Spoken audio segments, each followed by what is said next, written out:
ఈ సమాజానికి అక్కడికొచ్చేటువంటి ప్రశ్నలు అడుగుతున్నందుకు టీవీ వారికి ప్రత్యేకంగా శుభ అభినందనలు.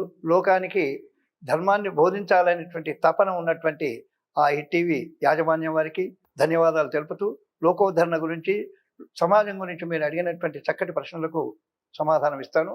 ఇప్పుడు చాలామంది క్షౌరం చేయించుకుంటుంటారు. అంటే మంగళ షాప్కి వెళ్ళి క్షౌరం చేయించుకుంటుంటారు, ఇంట్లో క్షౌరం చేయించుకుంటారు. అయితే ఇక్కడ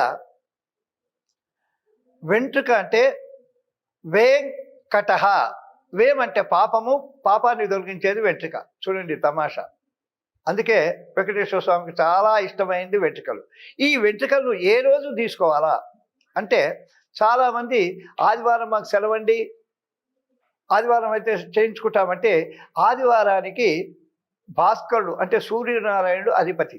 ఆ సూర్యనారాయణ రోజు ఎవరైతే క్షౌరం చేయించుకుంటారో వాళ్ళకి కష్టాలు వస్తాయండి.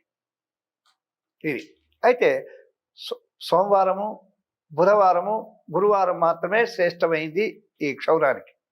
మరి ఆదివారము, మంగళవారము, శనివారం నేను ఉదాహరణతో సహా చెప్తాను.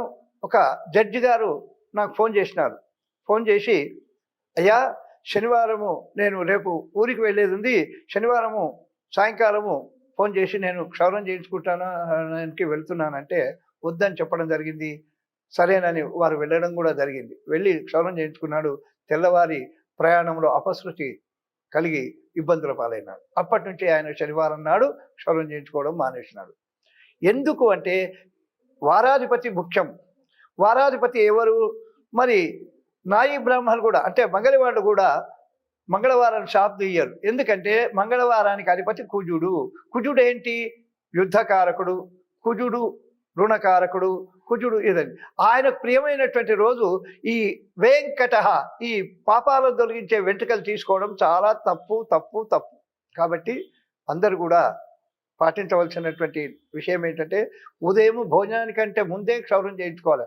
క్షౌరం చేయించుకొని అభ్యంగన స్నానం చేసి మీ ఇష్టదేవుడి ప్రార్థన చేసి మాత్రమే భోజనం చేయాలి. కానీ అర్ధరాత్రి చేసుకుంటాము, అపర్రాత్రి చేసుకుంటాము, ఇంకేదో ఏదో విధంగా చేసుకుంటామంటే అది ముమ్మాటికి శాస్త్ర విరుద్ధం. ఇకపోతే కొన్ని సంస్థలలో ఉద్యోగాలు చేసేవాళ్ళు, ఉదాహరణ పోలీస్ ఆఫీసర్ ఉన్నాడు, ఆయన వారాన్ని చూసుకోవాల్సిన అవసరం లేదు, రోజు చేసుకోవాల్సిందే.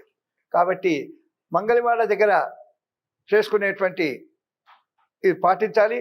రోజు క్షౌరం చేసుకోకుండా ఉండే కొంతమంది ఉద్యోగులు ఉన్నారు, వాళ్లకు తప్పదు అని చేసుకోవాల్సిందే తప్ప ఎప్పుడు కూడా కాదు. కాబట్టి అటువంటి ఉద్యోగస్తులకు వాళ్లకు మినహాయింపు ఉంది. మిగతా వాళ్ళు మాత్రం తప్పకుండా ఈ సూచన పాటించండి.